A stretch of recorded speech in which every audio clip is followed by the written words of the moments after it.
around the last 24 hours of Jesus' life. Because when we look at the 24 hours of Jesus' life, just before his death, we see that Jesus was filled with a passion for the gospel. And it began on a Thursday evening that when Jesus celebrated his last Passover meal.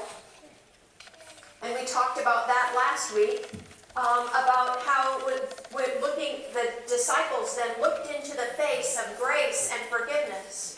One of them being a betrayer, one of them who was going to deny him, as we heard in our story today, and then and the rest of them were all going to desert him. And yet Jesus, in this meal, this Passover meal that he celebrated every year, he changed it that night, didn't he? By shocking them with words, "Take this bread and eat it. This is my body." And then he shocked them again when he offered them the cup and he said, "This is my blood, and it is shed for many for the forgiveness of sins." And so that meal, that night, has become the defining meal that we share as Christians, isn't it? And then there was the night when Jesus went to the garden to pray, when he was filled with anguish, and he asked his friends, his three best friends, to stay by and to pray with me, because, Lord, if there's any way that this can go away from me, that this cup can be taken from me, may it be so. And also, in that moment, in that prayer in Gethsemane, that face of anguished prayer, we hear a reversal of a failure in temptation that had happened in the Garden of Eden. So way back there in the beginning of our Bibles, chapter 3, when Adam made a choice, didn't he? Oh, don't eat from this tree. And he says, "Oh no, not your will, but my will be done." But in the garden, Jesus was reversing that and fighting temptation by saying, not my will, but thy will be done.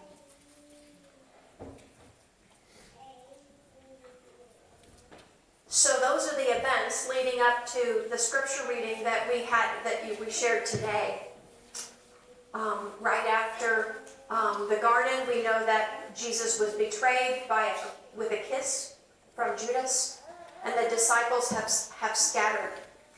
Now, the temple guards who came to arrest Jesus would have bound him with ropes or chains. Anyway, somehow bound him, and then they were remember, this was the Mount of Olives, and the Garden of Gethsemane is kind of at the base of that, but they would have dropped down into the Kidron Valley, and then a travel upward on stone steps that have been there for thousands of years, stone steps that would have taken him up past the temple, and this was all at night, right, by torchlight. And so he would have walked up those steps into the lower city of David, and then on into the upper city of David where Caiaphas lived. And Caiaphas was the high priest. So his home actually overlooks the temple. Kind of an interesting thought. And the Sanhedrin had been called. Now the Sanhedrin is the council of the Jews. The Jewish people at that time, and it had been instituted in the time of the Old Testament. And so this was a council of 71. About this number, right? About 71 that were gathered in the middle of the night for a meeting. Now, their usual meeting hours, like ours, are usually daytime. We would consider evening here, even our daytime hours. And their usual location was the temple courts. And they usually did not meet during the festivals. And so what we know is that they're meeting after midnight. And they're meeting in the high priest's home. And they're meeting during the festival of unleavened bread. So all kinds of things are just unorthodox and apparently quite urgent. And so they're doing all of this under the cover of night, under the cloak of darkness, while the world lay sleeping. They convene to accomplish their task. And so, in the late 20th century, archaeologists uncovered a pit that's below the house of Caiaphas. And prisons in those days were oftentimes pits or cisterns. And so it is interesting that in the big home of Caiaphas, there is a pit. And in the rafters, there were marks in the rafters that shows where people would have been lowered by the ropes or chains into this pit and then chained to these rafters while they were waiting to speak to the temple authorities. So we can just imagine that since Jesus prayed the Psalms, and he quoted the Psalms often because that's what the Jewish people did. They prayed their prayer book. That he might have said from this pit, O Lord, the God who saves me, day and night I cry out before you. May my prayer come before you. Turn your ear to my cry.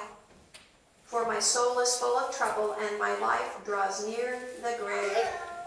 You see, I'm counted among those who go down to the pit. I'm like a man without strength.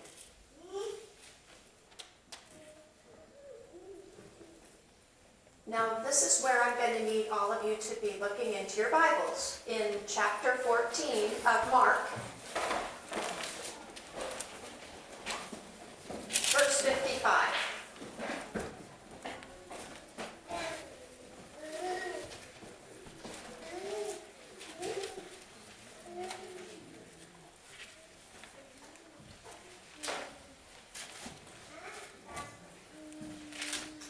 So the question, as you look in verse 55, chapter 14, verse 55, why the secret nighttime meeting? Why the secret nighttime meeting?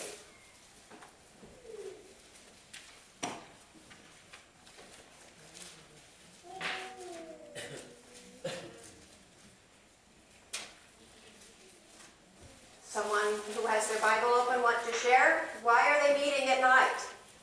Why so urgently? So they can get the same story together. Mm-hmm. And the scripture tells us what?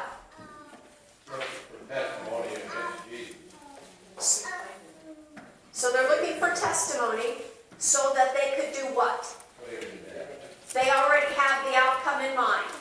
They're looking for a way they can accomplish what they want to accomplish, right? And so they gather the 71. But then, who is it that arrested Jesus?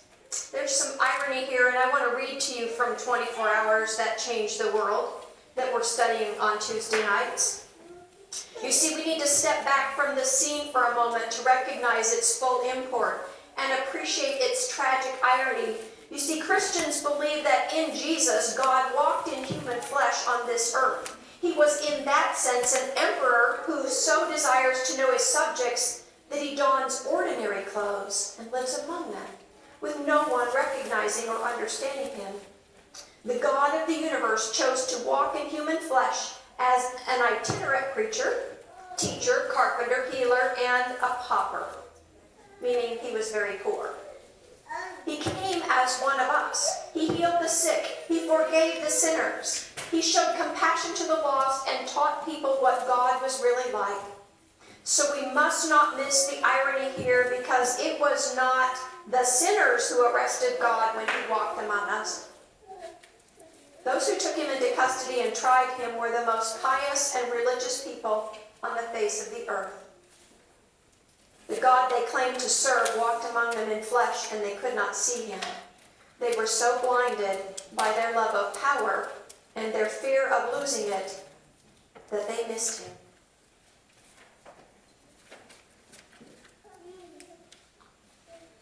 So how could this happen? That the most religious people on earth at that time missed it? Well, what we can discern from when we read the Gospels is that Jesus was a threat to their way of life. He was a threat to their position of authority. He was a threat to their status among the people. And if we look back at Mark, the beginning of Mark, chapter 1, verse 27, they have a question way back in the beginning of this story. Way back in the beginning of this story that helps us understand what they're feeling challenged about. Brenda, do you have it? Yeah. They were all amazed, and they kept on asking one another, "What is this? A new teaching with authority. He commands even the unclean spirits, and they obey him." Okay, so he had just cast out an unclean spirit in the synagogue, and they were saying, what kind of teaching is this with authority? So their authority is being challenged in that very moment. Fear does that in us too. What fear did in them, it does that in us too. It's what fear does when it leads us as individuals or a society at large to hurt others out of fear. And so what we hear is that think about times when our society at large reacted in fear. We can think of things like the Salem witch trials, Joseph McCarthy's Red Scare in 1952, the apartheid laws in South Africa, the Jim Crow laws in the United States. You see, all of those, if we really look at it, the underlying motive is fear. Fear of someone else having authority. And also, I wrote down one more, a scandalous cover-up of the true situation in Vietnam during the war. It was all about fear. This is the power of fear at work. So, is Jesus and his gospel message still a threat for us today? Is it? Is it a challenge to authority? If we seek to discern God's will, rather than doing our own will, what we think is best? Does his gospel message challenge acts of vengeance and violence? Does his gospel message challenge us that the position that everything I do, that I must earn and merit favor with God, that it's not about grace at all? Or is it a threat to, does it challenge our preference to divide and distance from trouble rather than being a peace or a unifying presence in the midst of trouble? Does it threaten us every time that we choose a path of unforgiveness over grace and forgiveness? And has fear led you and I to do things that we later regretted? You see, unless we begin to see ourselves in this story and our sinful selves in this story, then it opens the door to blaming and shaming of people in the past. The Jewish people, it leads to anti-Semitism. Because the truth is that we all struggle with this kind of fear of someone's authority, someone else's authority. And then there's a second kind of fear at work here. First, that motive behind the council, and then there's another kind, because you see, no one spoke up. No one spoke up in the Sanhedrin. No one asked, is this really in keeping with our faith?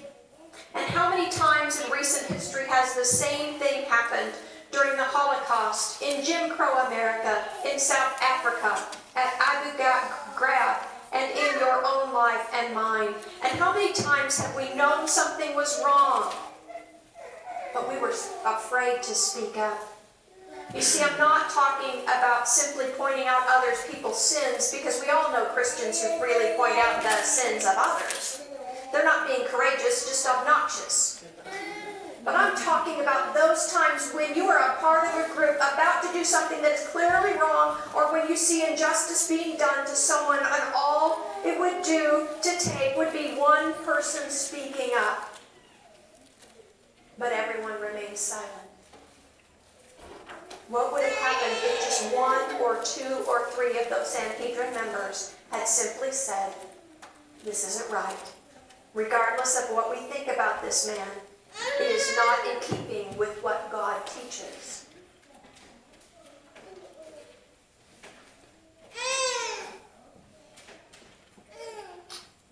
See, how many times have we known something to be wrong, but we're afraid to speak up?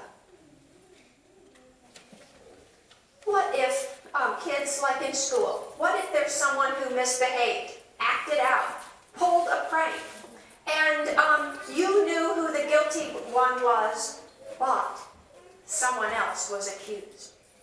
But you didn't want to speak up because the guilty one is the best friend of that one who's been bullying you. Does that ever happen? When you're afraid to speak up? It happens even when we're grown up, that we kind of get bullied by other people, and then we're afraid to speak up. And so one thing that I really love, I'm going to do a plug for Presbyterian polity, is that we have in our polity this voice of dissent. And it's really, really important that if this group is going in a direction that they shouldn't be going, that I am supposed to vote no. I'm not just supposed to go along. In fact, we have a couple of ways that we do that. We do a voice of dissent, and we also do, now I can't think of it, but it's when you actually put it in writing. And so we have those means to voice that I don't believe this. And you see, the reason that we are supposed to be doing group polity rather than hierarchical is so that those voices, we can hear all the voices. So that we can call each other out and say, this is just wrong. So let us do it well, brothers and sisters. That's my call to you as we go further in this story. You see, when you're a part of a group doing something wrong and you know it's wrong, and in that moment when your heart is pounding inside of you and it's saying, say something, and on the other hand it's saying, oh my gosh, I dare not say anything. But if you're feeling that, say something. Say something. Let that Holy Spirit who is trying to encourage you to say something, speak. Be that voice. Because you see, here we saw in Jesus this face of innocence in Jesus. And yet all of them were silent in how all of them were silent in fear, except those who were pushing their own fear agenda.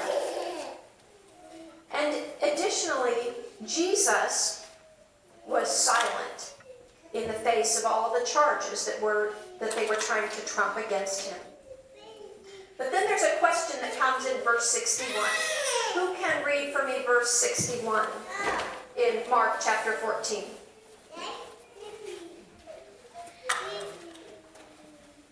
But he was silent and did not answer.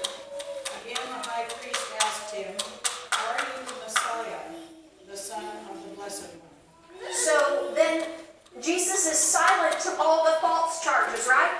Not even going to try to defend myself. But then comes the question, are you the Messiah? Are you the Son of the Blessed One? And does Jesus keep silent to the truth? No. I will speak for the truth. And Jesus' response is, I am. I am. Norma's got it memorized. I Exodus 3:14 for me? Exodus 3:14. You see, everyone, when Jesus responds with the words, I am, some of us would miss what that might mean. But everyone here in presence, in the Sanhedrin, they didn't miss it. They didn't miss it. Because Exodus 3:14 says, God said to Moses, I am who I am. He said further, thus you shall say to the Israelites, I am has sent me to you. okay, so that was the question when Moses had said to God, who am I saying has sent me to them? And his response was, I am. So every Jewish person, this is ego eimi in the Greek. It's all a little bit of vowels in the Hebrew that comes out Yahweh. Yahweh. So when he says what he's not supposed to say. I am. That's in their eyes. People didn't even say Yahweh. You always said the Lord. You said Adonai. Or Elohim, one of God's other names, but not Yahweh. So Jesus answered, because this is the truth. I am. I am who you said I am, the Messiah. And for speaking the truth, they condemned him to death. Now, while all this was going on, and Austin, you did a great job playing Peter, what was Peter doing? Can you look in 54, verse 54, what was Peter doing?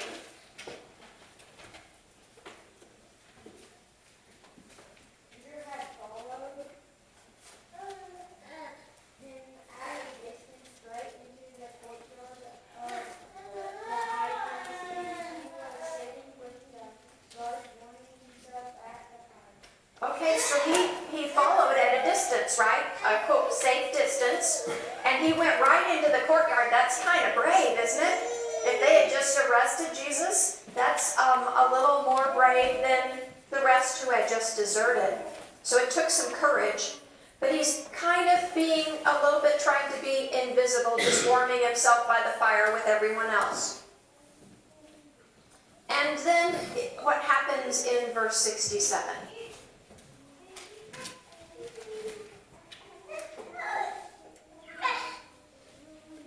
Some stood up and gave false testimony against him, saying, Did I give you the right, am I in the right word?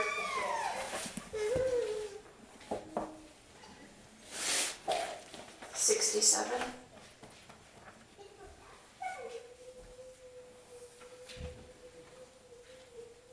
when she saw Peter warming himself, she started at him and said, You also were with Jesus, the man from Nazareth. Yeah, so one of the servant girls recognized Peter warming himself and accuses him of being one of them. And so what does Peter do? Oh, deny it. Okay, is it the truth that that Peter was one of them? Yeah. But he denies the truth. And then, so he moves himself to another place in the courtyard, kind of like the ante-courtyard, a little just outside. And it happens again, doesn't it? She says, oh no, you were with him. And he says, no, I wasn't. You're wrong. And so he moves a little further away, trying to get to a safer distance, and then someone else accuses him. And not only does he deny it, but he gives a litany of denials. It says that he uses curse words. So brought curses upon himself if I am such, if you will. So quite the denial, if you will. Quite the denial. Isn't it interesting that Jesus was silent to all the false accusations and only spoke up when asked the truth? And Peter missed the clue the first time the cock crowed. And Peter vehemently and was vocal about denying the truth. Verse 72. Who would read that for me?